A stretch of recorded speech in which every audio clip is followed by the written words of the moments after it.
In this video, I'll break down the movie and explain the ending. Let's get started. The movie begins with Jill finishing her night shift and then selling drugs. She goes to pick up her kids Noah and Matilda from her grandmother Doris's house. They get into a car accident and water floods into the car after it falls into a lake. The police resuscitate Matilda and explain that power is out everywhere and all the cars are malfunctioning. Jill, Noah, and Matilda go to the hospital and discover that all the patients are fully awake. They go back to Doris's house and stay the night there. Jill can't fall asleep, so she meditates. Noah is awake as well. Noah and Jill see some shooting stars outside, but Jill says that they're actually satellites. Jill goes to work, but finds out that the whole neighborhood is awake. At work, Jill's colleague Brian talks about what happens when the human body doesn't get enough sleep, but Jill remembers that Matilda can sleep. Jill goes home and finds out that Doris took Matilda to church. The church's pastor talks with Matilda about his past with drugs. The pastor gives a sermon about Matilda, and the people there want to sacrifice her. Jill, Noah, and Brian come to the church to take Matilda. Brian explains that the scientists and doctors are trying to fix this, but they need Matilda. The pastor doesn't want Matilda to be a test subject, and Brian loses his temper. A police officer shoots and kills Brian. Jill finds Matilda hiding, and the two of them along with Noah run away to the woods. Noah says that Matilda should be tested, but Jill refuses. Jill goes to a garage to find her friend Greg, but the place is being robbed and Greg has been killed. Jill is able to hide until the killers leave. Jill steals one of the cars and picks up Noah and Matilda. Jill drives to a place called the Hub, and along the way she finds the dead bodies of the killers from earlier. She takes the gun from the corpse. Jill tells Noah about her other colleague Murphy. She's a sleep expert who used sleep deprivation as a form of torture. The characters continue driving to the Hub, but they need a book on mapping and stop at a library. Jill teaches Matilda how to shoot a gun. Jill and Noah try to use a map to find the Hub's location, but the car with Matilda in the back gets stolen by a prisoner. The man who stole the car comes back to also pick up Jill and Noah. Jill holds the man at gunpoint and demands to know how he got out. The man explains that his name is Dodge, and the guards went missing so he just walked out. Dodge takes Jill's gun, but she mentions how there are no bullets in it. The characters find a crashed airplane, and Jill shows Matilda how to siphon gas. Dodge talks with Noah and wonders where his father is. Noah says that he died in the war. Dodge goes with Jill and the kids, since they're all headed in the same direction, and he gives the gun back to Jill. Jill makes Matilda drive, but the car gets attacked. Matilda isn't able to drive away, so Jill takes the wheel and they're able to escape. The characters find the Hub, and Jill gives Dodge the car and allows him to drive away. Jill goes first to make sure it's safe. She sneaks into the building and pretends to be one of the workers. Jill finds a sick woman who can sleep. Jill wants the woman to raise Matilda, since she can't make it on her own, and needs someone to help her. Murphy is at the Hub and wonders what Jill is doing here. Jill asks her if there's a cure. Murphy explains that a cocktail drug helps with mental acuity, but it causes some brain damage. Murphy believes that nobody will survive, but she's glad that Jill is here. Dodge is back with the car, but the army confronts them. Matilda admits that she's able to sleep. Matilda goes to the Hub, and the doctor tells her that they need to test her to find out what makes her so special. Murphy also introduces herself to Matilda. The doctor is ready to test a sleeping gas on Matilda. It works and she falls asleep. Murphy believes that a solar flare caused everything to happen. The other woman who can sleep dies after going into cardiac arrest. This means that Matilda is now the only person who can sleep. Noah is also taken away to be tested. However, everyone at the Hub loses their minds and starts shooting at everything. The doctor injects Murphy with air and she dies. Jill rescues Matilda and they run away. Noah electrocutes himself and seemingly dies. However, it turns out that Noah was asleep, and he wakes up after being resuscitated. Matilda realizes that the reason she and Noah can sleep is because they both died and then were brought back to life. Noah and Matilda drown Jill in the lake, but then they resuscitate her. Finally, the movie ends with Jill taking a deep breath and waking up. Overall, the movie's main message is how the world needs a reset. Director Mark Rosso explained this in an interview with Entertainment Weekly. I think underneath it all, and this is going to sound extremely weird, but I was trying to make a more hopeful film. My central message in this film is that maybe the world needs a reset. Everyone needs to stop and look at the world in a different way. I really have a strong belief that that's going to be led by the youth of today. For me, that's very much what the film is about, even though it doesn't feel like that. It's really about this young girl who can sleep, and the new world that's upon us, and the hope that she represents. The whole part about starting over was brought up previously in the movie. For example, Dodge talked about how his grandmother said that all the world's problems could disappear in one generation if people started over. Furthermore, we know that the sleep deprivation in this movie was probably caused by a solar flare. Mark Rosso mentioned that they try to be scientifically accurate, and this was based on a real incident called the Carrington event. This was a powerful geomagnetic storm that occurred in September 1859. And how important was it for the science of all of this to make sense? Did you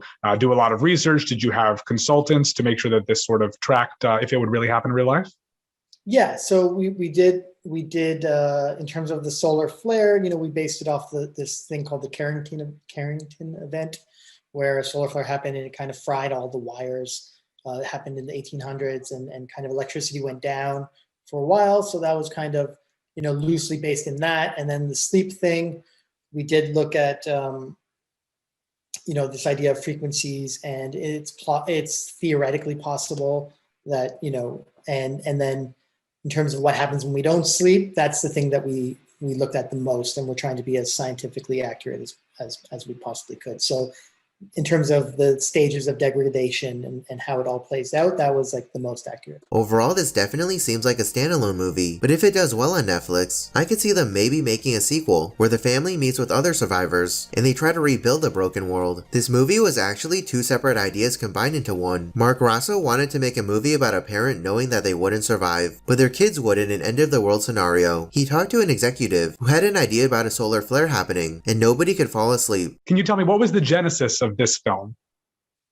It was this kernel of an idea that I had for a while about, what would you do as a parent if you knew maybe like you were not going to survive, but your kids would, and in this end of the world idea, how would you act? How would you prepare them?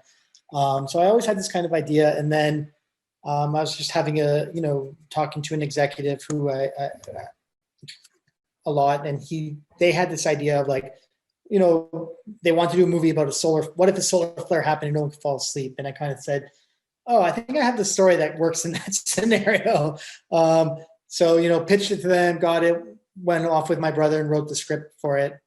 And that became Awake. There's also a lot of religion and faith in this movie. Mark Rosso was aware of this, but it wasn't too intentional. And there's also a lot that happens, having to do with a church and a faith in the film. And I'm wondering if you see that as an endorsement of religion and spirituality, or a critique of it, or it just happened to be the setting for a lot of these events. Yeah, it's funny. I think there ended up being a lot of religious imagery throughout the film.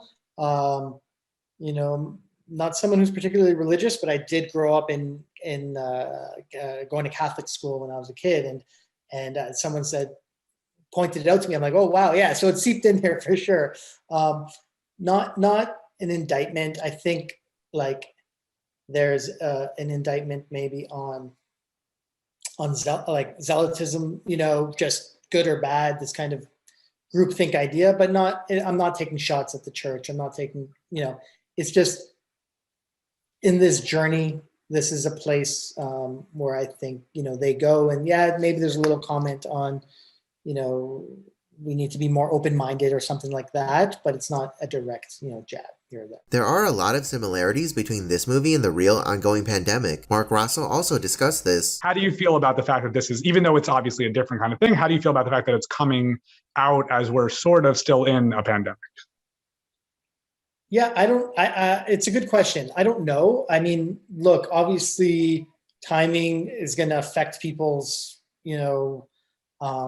opinions of stuff and feeling in the mood they wake up in. So, I just have to hope that people appreciate it and people like it, and it takes people on the journey. I have no idea. I think it's better now than maybe 6 months ago or a year ago when we were more in the, the depths of it. I think there's we can kind of see the pot of gold at the end of the rainbow right now. And I think that's better. So I just want, this is a movie that, when you make a movie, you put your life and soul into it, and you just want people to enjoy it and be able to go on the ride and have a good time, and maybe they get something out of it as well. So what's next for director Mark Rosso? Well, he actually has a ton of projects lined up and ready to be made. And what's next for you? Do you have any projects coming up?